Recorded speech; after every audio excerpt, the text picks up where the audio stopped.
একটা ধান থেকে একটাই চাউল হয়, আর একটা চাউল থেকে একটাই ভাত। ধান যে কোনোদিন ধান লাগাইছো তুমি?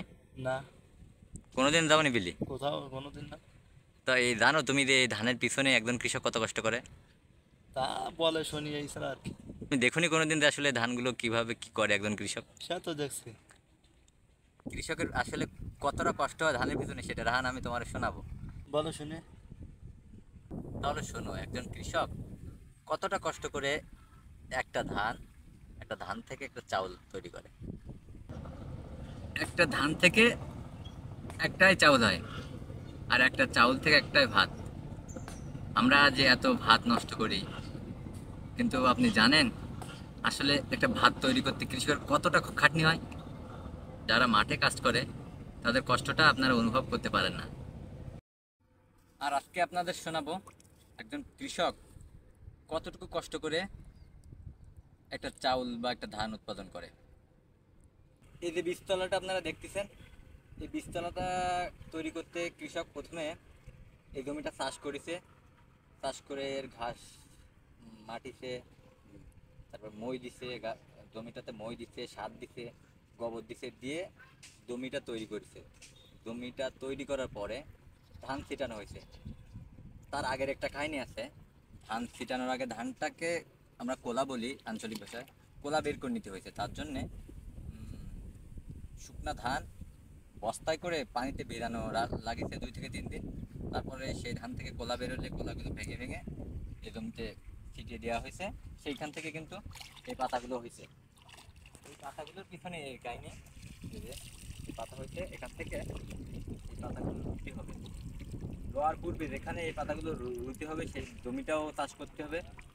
জমিটা চাষ করে জমির ঘাস যা যদি থাকে ঘাসগুলো ছাঁটাই করতে হবে, জমিতে সার দিতে হবে, গোবর দিতে হবে, তারপরে বাসি দিতে হবে, মই যেটাকে বলি, দেওয়ার পরে ধানগুলো রোপণ করতে হবে।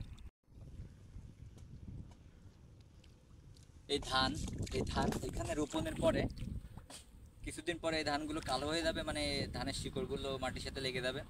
তারপরে কিছু ঘাস গজাবে, সেগুলো হাত দিয়ে বাঁচতে হবে, সার দিতে হবে, বীজ দিতে হবে। ধানগুলো আস্তে আস্তে বাড়বে, প্রায় এর পিছনে 3 মাস লেগে যাবে। এইভাবে 3 মাসে বিভিন্ন কাজ আছে, সার দেওয়া, বীজ দেওয়া, যদি ঘাস থাকে ঘাসগুলো আলাদা করে দেওয়া।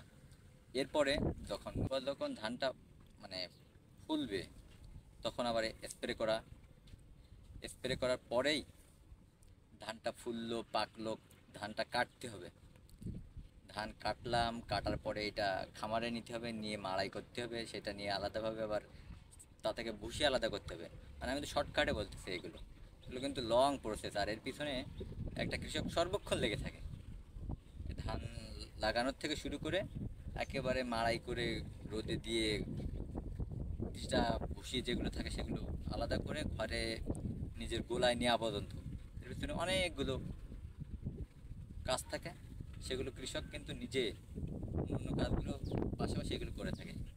ধান যখন গোলাজাত করা হবে, তারপর যখন এইটা চাউল থাকবে না সংসারে, অনেকে চাউল থাকে না, অনেকে কিনে খায়, আমরা এগুলো কিনে খাই না। এগুলো ধান রোদে দিয়ে শুকায়, এটা ধান ভাঙানো কল আছে, সেটা আসে আমাদের বাড়ির সামনে, সেটা দিয়ে আমরা ভাঙাই।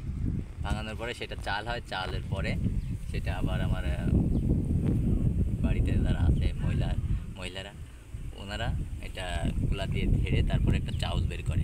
এভাবেই একটা ধান থেকে একটা চাউল হয়, আর সেই চাউলটা ভাত হয়।